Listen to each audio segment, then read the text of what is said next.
Alright, welcome back to the action of this second half. As we're about to get underway for the final 20 minutes of intramural basketball, spring 2011. 27-26 our score, so going into the second half, the Pac-Men start out with a 1-point advantage. This game is living up to its expectations, I think, our expectations. It is great, and I expect a really close second half as both of these teams vie for the lead here. Pac-Man, of course, will be trying to pull out ahead, and Pac-Men trying to keep that from happening. Pac-Men have never lost, and I'd have to think this is probably one of the closer games at halftime they've been involved in. As Tyrone takes a spill. What Looks like he's okay. Great, and sending him flying.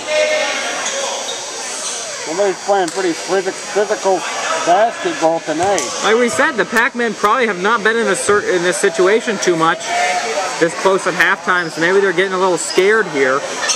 That can happen, Greg. And when you get scared, you do tend to make moves like that. You start playing more physical, but as you know, you're a little nervous and you feel like maybe it's necessary. But I really don't like to see basketball becoming that physical.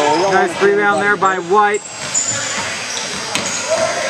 And try and retake the lead here on the first possession, on their first possession. If somebody is hurt, we can probably follow them and, do the first episode of Blaha Hospital. And the 2 points goes in. White team regains the lead, 28-27, and we could see a lot of lead changes here in the second half. In fact, we would prefer that. It might come down to whoever gets the last shot in, Grayton. Whoever, yeah, and they'd have to make that last shot, not just take it, as Seth Flores took a shot and missed it. Well, Grayton, it's like I always say, make it to take it. Or take it to make it. I forget. That is the first time I've heard you say that. For three.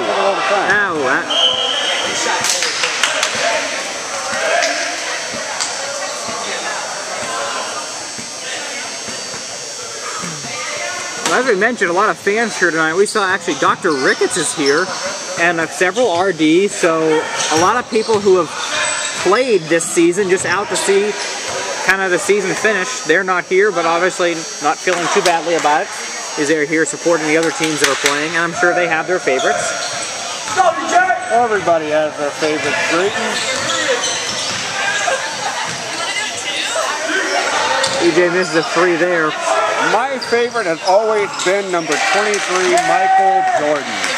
29-28, another lead change. You know, they say Michael Jordan actually played on the floor in the practice gym where many of our broadcasts were taking place. Now, I thought that was a rumor that we had just discredited. That's what I thought. I could be wrong. It's a fun rumor. I mean, I like to believe it, but at the same time, it does seem fairly incredulous.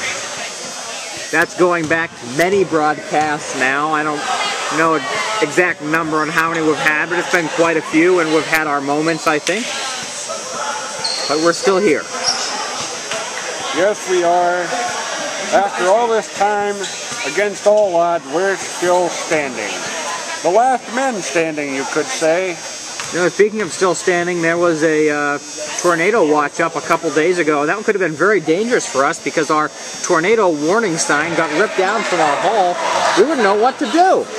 That's true, Grayton. Of course, right now we can remember because it was up not too long ago, and the tornado shelter is actually our hall, which is completely convenient in case of tornadoes. Yes, it is. Without the sign, who's going to tell the future generations? Who's going to remember? Somewhere down the line, there will be a tornado on this campus, and some poor prick is not going to know where to go. You know, it could be very possible there's a tornado, and we won't know until it happens, but I'm beginning to think it may not ever happen because, you know, the storms have to come over the mountain range. It's only about 1.5 miles or so away, and by the time they get over that, the storms have really just disintegrated. There's not really a whole lot left of them. That's true, Grayton, and that's one of the advantages of being nestled in the hills of East Tennessee here in Dayton. Some of the disadvantages, we're stuck in East Tennessee. Or apparently, as the Indians call it, the Valley of Death. That's another story. Finest season is allergy season, I should say. Our good friend Jonathan Neal is one of the first victims of allergy season here as the weather warms up. It's pretty brutal, Grayton. He is taking advantage of the fact that Zyrtec is now over the counter. EJ will go to the line here, and that's probably where the white team prefers him, at the line. Each basket's only worth 1 instead of 2 or 3. That's true. You know, really limiting EJ to the line is probably a good strategy against him, since there's really not many ways to stop this guy. He's got the outside shot, he's got the power to drive inside. I don't think there's anything he can't do. And that basket makes it 31-28 to a 3-point lead. 15 minutes to go in this championship game and the end of intramural basketball season for 2011. And you know, we say we'll be back, and we probably will, but for basketball, I mean, but things will probably be different. This season has been unique, as next season will be, I think. That's true, and it might be better in some ways and worse in some ways, or it might be a horrific flop that we never speak of again, but hopefully not. Hopefully not. You know, great, next year will be spring of 2012, and not too long after that, we might all die. Well, first we're going to graduate. And then we're going to die. And then we may all die. Right before Christmas, too. That gives us, Mayans could have scheduled this thing a little more conveniently. That gives us about 7 good months after we graduate. What are you going to do with those months? Well, I would have preferred the graduate in June or something, because then, you know, we have 6 months until we have to start paying our student loans back. So if the world is going to end in 6 months after I graduate, it wouldn't be a problem. But if there's 1 month where I have to pay my bills, that could pose some problems. I don't know. Once again, you think the Mayans would have taken this kind of thing into consideration before they scheduled the end of the world? But I mean, if the world is going to end in December of 2012, our degrees are going to mean less than a computer science degree from Bryan College does right now. Yeah, and that computer science degree not meaning very much, as the program has been canceled as of a couple of weeks ago. It no longer exists, Drayton. Now, how do you think that makes the computer science majors feel? Well, you know, I don't think they felt too good before, but they can't be feeling much better now. And you have to wonder, why are they sticking around here? You think they'd move to some college that actually has that major, and a college where maybe it means something. You know, Bryan College has a lot of degrees that you just have to wonder if they're really worth anything, and probably the only degree that's beyond question would be our Bible degree. Well, that's saying a lot, considering that you're not mentioning your psychology degree, which you were trying to get. So, well, all right, some days I wonder. That's saying something. And of course, even our Bible department without controversy. Well, you know, I think everything's going to have controversy. We're not going to bring up the negatives if we can help it. This is a happy time. It's the championship game. The score is 34-30 in favor of the Pac-Men with 12:33 to go. Is just around the corner. And spring break is just around the corner. You know, I felt some of that spring weather this morning as I was walking around campus, listening to the birds were singing, the sun was shining, the grass was growing. And I just saw a dead squirrel. So, hey, dead squirrel. Yes.